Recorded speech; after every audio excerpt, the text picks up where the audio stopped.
Hi friends, അപ്പോൾ നമ്മളിന്ന് എത്തിയിരിക്കുന്നത് ഓല കൊണ്ടുള്ള കുറച്ച് കളിപ്പാട്ടങ്ങളൊക്കെ ഉണ്ടാക്കുന്ന ഒരു കുഞ്ഞു വീഡിയോ ആയിട്ടാണ്. അപ്പോൾ കളിപ്പാട്ടങ്ങളൊക്കെ കുറേ നാളായിട്ട് ആരും ഉണ്ടാക്കാത്തതായിട്ടുള്ളതല്ലേ. അപ്പോൾ ഓല കൊണ്ടുള്ള കളിപ്പാട്ടങ്ങൾ നിങ്ങൾക്കൊക്കെ ഇഷ്ടമാണെന്ന് ഞാൻ കരുതുന്നു. അപ്പോൾ ഇതൊക്കെയാണ്. ആദ്യം നമുക്ക് ഓലപ്പാമ്പ്, പിന്നെ വാച്ച്, പമ്പരം, അങ്ങനെയുള്ള കുറേ സംഭവങ്ങളുണ്ട്. അതൊക്കെ നമുക്ക് ഉണ്ടാക്കി നോക്കാനായിട്ട് കുറച്ച് ഓലയും ഈർക്കിലും കത്രികയും കത്തിയൊക്കെ നമുക്ക് ആവശ്യത്തിനായിട്ടുണ്ട്. അത്രയും എടുത്തിട്ടുണ്ട് കേട്ടോ. അതിനുശേഷം 2 ഓല നമ്മൾ ചീന്തി എടുത്തിട്ടുണ്ട് കാറ്റാടി ഉണ്ടാക്കാനായിട്ട്. ഓല ആദ്യം പ്ലസ് പോലെ വെക്കുക. അതിനുശേഷം ഓരോ ഓല ഒന്ന് നടുമടക്കി കൊടുക്കണം കേട്ടോ. അതിനുശേഷം ഈ സൈഡിലെ ഓല ഇതിലേ ഇടാം. ഈ ഓല ഈ ഭാഗത്തു കൂടി ഇടാം. എന്നിട്ട് നമുക്ക് 4 തുമ്പ് കൂടെ ഒരുപോലെ ഇങ്ങനെ വലിക്കാം. ഇപ്പോൾ കാറ്റാടി റെഡി ആയിട്ടുണ്ട് കേട്ടോ. നല്ല കാറ്റാടിയാണ്. അതുപോലെ അതിൽ നമ്മൾ ഈർക്കൽ കുത്തണം കേട്ടോ. കാറ്റാടി റെഡി ആയിട്ട് കാറ്റാടിയിൽ ഈർക്കൽ കുത്തിയാലാണ് ഒന്നുകൂടെ കറങ്ങാനൊക്കെ ഒരു ഇതുണ്ടാവുള്ളൂ. അപ്പോൾ ഈ ഈർക്കൽ കുത്തി വയ്ക്കാൻ മറക്കരുത്. ഈർക്കൽ കുത്തി വെച്ചിട്ട് ഞങ്ങളൊന്ന് കറക്കി നോക്കാം കേട്ടോ. ഈർക്കൽ കുത്തി വയ്ക്കുകയാണേ. ഈർക്കൽ കുത്തി നമുക്കൊന്ന് കറക്കി എടുക്കാം. അത് കറങ്ങണ കാണാൻ നല്ല ഭംഗിയാണ് കേട്ടോ. കറങ്ങണത് എനിക്ക് വളരെ ഇഷ്ടമായി. അതുകൊണ്ട് ഞാൻ കുറച്ച് കൂടുതൽ നേരമൊക്കെ കറക്കുന്നുണ്ട് കേട്ടോ. എനിക്ക് വളരെയധികം ഇഷ്ടമായി കേട്ടോ.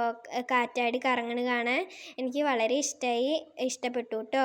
ഇതുപോലെ ഓല വെച്ചിട്ട് നമുക്കൊരു ഓലപ്പാമ്പാണ് കേട്ടോ ഉണ്ടാക്കാൻ പോകുന്നത്. ഓലപ്പാമ്പ് ഉണ്ടാക്കാനായിട്ട് ഇതുപോലെ ഓല നമ്മൾ ചീന്തി എടുത്തിട്ടുണ്ട് കേട്ടോ, ഈർക്കലൊക്കെ കളഞ്ഞിട്ട്. അപ്പോൾ ഓലപ്പാമ്പ് ഉണ്ടാക്കാൻ പോവുകയാണ്. ഇത് കൈയൊക്കെ വേദനിക്കും, എന്നാലും നമ്മൾ കഷ്ടപ്പെട്ട് അതിങ്ങനെ മെടഞ്ഞെടുത്താൽ മതി കേട്ടോ. ഈ 2 സൈഡും നന്നായി അങ്ങോട്ടും ഇങ്ങോട്ടും മടക്കി വരണം കേട്ടോ. തുമ്പുവരെ നല്ല രീതിയിൽ പയ്യെ ഇരുന്ന് മടക്കിയേ പറ്റൂ. മടക്കി വരണം. വെക്കേഷൻ സമയത്ത് എൻ്റെ അമ്മയൊക്കെയാണ് കേട്ടോ ഇതൊക്കെ ഉണ്ടാക്കാൻ എന്നെ പഠിപ്പിച്ച് തന്നത്. അപ്പോൾ അതുകൊണ്ടാണ് ഞാനത് നിങ്ങൾക്ക് ഷെയർ ചെയ്യുന്നത് കേട്ടോ. എനിക്കിതൊക്കെ ഉണ്ടാക്കാൻ വളരെ ഇൻട്രസ്റ്റിംഗ് ആണ് കേട്ടോ. എനിക്കിതൊക്കെ ഉണ്ടാക്കാൻ വലിയ ഇഷ്ടമാണ്. അപ്പോൾ ഓലപ്പാമ്പ് നന്നായി മടക്കി കൊണ്ടിരിക്കുക കേട്ടോ. അങ്ങനെ ഓലപ്പാമ്പ് റെഡി ആവാറായിട്ടുണ്ട്. അങ്ങനെ മടക്കി വരുമ്പോൾ എന്നിട്ട് തുമ്പിൽ നമ്മൾ കെട്ടിട്ട് കൊടുക്കണം, ഇല്ലെങ്കിൽ അത് അഴിഞ്ഞു പോകും. അതുകൊണ്ട് നമ്മൾ തുമ്പ് ചെറുതായി ഒന്ന് കെട്ടിട്ട് കൊടുക്കണം കേട്ടോ. കെട്ടിട്ട് കൊടുത്തിട്ട് നമുക്കിത് ആരെങ്കിലുമൊക്കെ പറ്റിക്കാനൊക്കെ ഉപയോഗിക്കാം കേട്ടോ. പാമ്പ് എന്ന് പറഞ്ഞിട്ട് ഞാനങ്ങനെ പറ്റിക്കാനൊക്കെ ശ്രമിച്ചിട്ടുണ്ട്. അപ്പോൾ ഓലപ്പാമ്പ് കെട്ടിട്ടിട്ട് അങ്ങനെ നമ്മുടെ ഓലപ്പാമ്പ് മടക്കി അത് റെഡി ആയിട്ടുണ്ട്. കൈയൊക്കെ വേദനിക്കുന്നുണ്ട്, എന്നാലും നല്ല ഭംഗിയിൽ മടഞ്ഞെടുത്തിട്ടുണ്ട്. എനിക്ക് വളരെ ഇഷ്ടമാണ് കേട്ടോ ഓലപ്പാമ്പിലൊക്കെ കളിക്കാനായിട്ട്. ഇനി അടുത്തത് നമ്മൾ ഓല കൊണ്ടൊരു വാച്ച് ഉണ്ടാക്കാനാണ് കേട്ടോ പോകുന്നത്. അപ്പോൾ ഒരു ഭംഗിയുള്ളൊരു വാച്ച് ഉണ്ടാക്കാനാണ് പോകുന്നത്. എനിക്ക് വാച്ചൊക്കെ ഓലയും കൊണ്ട് ഉണ്ടാക്കുന്നത് വലിയ ഇഷ്ടമാണ് കേട്ടോ. ആദ്യം ഓല എടുത്തിട്ട് ഒരെണ്ണം ചെറുതായി ഒന്ന് മടക്കി കട്ട് കിട്ടാനായിട്ട് മടക്കി കൊടുക്കുക. അതിന് ശേഷം അപ്പുറത്തെ ഒന്ന് മടക്കി നന്നായി കൊടുക്കണം കേട്ടോ. മടക്കി കൊടുത്തിട്ട് ബാക്കി നിൽക്കുന്ന തുമ്പ് കത്രികയും കൊണ്ടൊന്ന് മുറിച്ച് കളയണം. അതിന് ശേഷം നന്നായി വലിച്ച് മുറുക്കി, അത് ടൈറ്റായിട്ട് ഇരിക്കുകയുള്ളൂ കേട്ടോ. നന്നായി വലിച്ച് മുറുക്കി അത് കട്ട് ചെയ്ത് കളഞ്ഞതിന് ശേഷം അതൊന്നിങ്ങോട്ട് വട്ടം ചുറ്റി വയ്ക്കുമ്പോഴാണ് കേട്ടോ വാച്ച് ആവുന്നത്. അതൊന്ന് വട്ടനെ എടുത്ത് വെക്കണം കേട്ടോ, അപ്പോഴാണത് വാച്ച് ആവുന്നത്.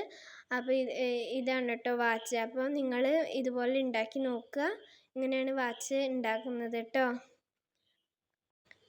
വേണമെങ്കിൽ നമുക്ക് മുറുക്കം കിട്ടാനായിട്ട് ഈർക്കൽ കുത്തി വയ്ക്കണേലും തെറ്റൊന്നുമില്ല. അങ്ങനെ വാച്ച് റെഡി ആയിട്ടുണ്ട്. വാച്ച് ഇഷ്ടമുള്ളവർ എന്തായാലും ലൈക്ക് തരിക. അപ്പോൾ ഇന്നത്തെ വീഡിയോ ഇതാണ്. അങ്ങനെ വാച്ചും പമ്പരും പാമ്പും എല്ലാം ഉണ്ടാക്കിയിട്ടോ. എനിക്കിതൊക്കെ കളിക്കാൻ ഇപ്പോഴും വലിയ ഇഷ്ടമാണ് കേട്ടോ. അപ്പോൾ ഇതാണ് കേട്ടോ ഓല കൊണ്ടുള്ള കളിപ്പാട്ടങ്ങളിൽ നിന്നുള്ള ഇന്നത്തെ വീഡിയോ. അപ്പോൾ ഓക്കെ, ബൈ. അപ്പോൾ ഇന്നത്തെ വീഡിയോ എല്ലാവർക്കും ഇഷ്ടപ്പെട്ടു എന്ന് കരുതുന്നു. അപ്പോൾ ലൈക്ക് ചെയ്യുക, സബ്സ്ക്രൈബ് ചെയ്യുക. കളിപ്പാട്ടങ്ങളിൽ കളിക്കാനുള്ളവർ എന്തായാലും ലൈക്ക് ചെയ്യണം. കളിപ്പാട്ടങ്ങളൊക്കെ എല്ലാവർക്കും ഇഷ്ടമായി എന്ന് കരുതുന്നു.